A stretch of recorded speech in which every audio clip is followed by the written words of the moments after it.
Yeah. All right. So I guess that's the Nintendo Direct. We can move on to the CMA stuff. And I'm sure you guys have been following what's happened today. So I'll give you a quick breakdown, and then we'll talk about it. So first of all, today was the provisional findings from the CMA, and they gave this big document as to what they found. And basically, they were saying that they found that they would hinder competition with this deal.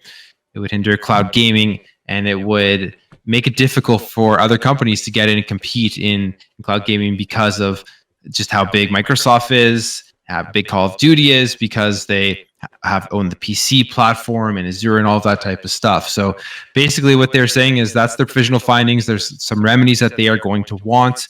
And we saw some other things come out from that, which were a letter from Bobby Kotick to Activision saying that he thinks the deal is going through and they're preparing for the deal to go through. There's going to be an integration process that's starting right now. So employees there, should see that coming, so to not be alarmed, I guess, when that's happening. And the biggest thing I think that when it first happened, people thought it was really negative, but the biggest positive I think out of this, if you're hoping that this deal does go through, is they said that they would take behavioral remedies, or they would be open to it, and not just structural remedies. And they hadn't even considered the 10-year deal that Xbox had offered to PlayStation and Nintendo. So this provisional findings, it seems like it's just a part of the process. I don't think it means the deal's blocked. I don't think it means the deal is going to go through. I just think that it's a step in the process. And now I believe Xbox has 21 days, if I read it correctly, to respond to the remedies that the CMA is looking for. So, General C, you have any thoughts on this? What do you think about the CMA and their provisional findings? It's definitely not a block. If it was a block, they would have just come right out and said it. They wouldn't have released a lengthy, long-winded thing about remedies and such. There was a lot of silly things in this CMA thing that didn't make sense. There was stuff to do with Microsoft making more expensive consoles and such like that, which I kind of just turn and ignore that because it's just more like a lawyer speak than anything. It's like they don't really sort of know the landscape properly. And hopefully over the next few weeks they'll learn a bit more from Microsoft with their reply to this entire CMA document thing. As for remedies, I think Microsoft are more than willing to do so, and I can see them responding to this probably a lot sooner than is it 21 days you said?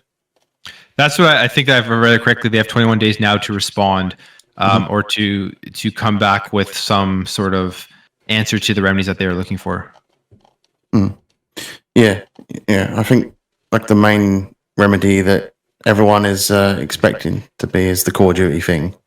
And we already know that Microsoft have reached out to Nintendo, Steam, and Sony and offered them a 10-year deal. Steam said they didn't need to take the deal because they've always had Microsoft's word, and Microsoft have never gone back on their word. Nintendo appear to have agreed to the deal. It's just Sony that haven't, and I think that's more along to do with the advertising side of Call of Duty and the exclusive content side of Call of Duty with Sony. But yeah, I can understand that the CMA are doing what most people expected them to do. I mean, we've all heard from like Hogue Law in the past, and hopefully he's back to making content soon. But he expected this sort of thing to happen, so I sort of align with his thoughts because he's in that division of mergers and acquisitions. So yeah, I fully expected this. And in the markets that PlayStation dominates in, they raise the prices of the console, right? Whereas in the United States, where it's there's good competition between Xbox and PlayStation, they kept the prices the same because in the markets they dominate, they can put prices of whatever they want. People are still going to go out and buy it, but they have to they have to be wary of Xbox in the States because they know people will potentially change over and they'll lose market share. So I think that alone too is telling us to who's going to be making the consoles more expensive if they don't have competition. Yeah, it's. I think it also shows that at least in America, Xbox and PlayStation are on more of like common grounds with each other's platform, and that's why Sony want up the price there, because they want to remain interested with the consumers. Yeah. Yeah, And like that price bump could affect that, not majorly, but it can. Yeah, I was gonna say it's interesting that Plume brought that up, because the fact that, like you said, where they're competing more, they kept their prices the same. So let's say this deal goes through and this does favor Xbox. That would mean that if Sony sees they're losing market share on the UK, on Asia, etc., that might mean that they might actually make the decision to bring their prices back down.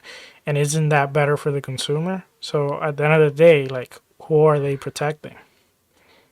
Yeah. And the pricing thing is actually, it's funny because I've seen like real world examples of it happen where PlayStation has raised the prices and most people don't actually know that they've raised the prices. Like, unless you're following the industry on a daily basis, you're going into a store, you're buying a PS5 for Christmas or whatever, or for whatever game you want, you think that has been the price tag all along. Like it's funny because in my where I live, all my friends, they're all Sony, they're all PlayStation, all PS5 gamers.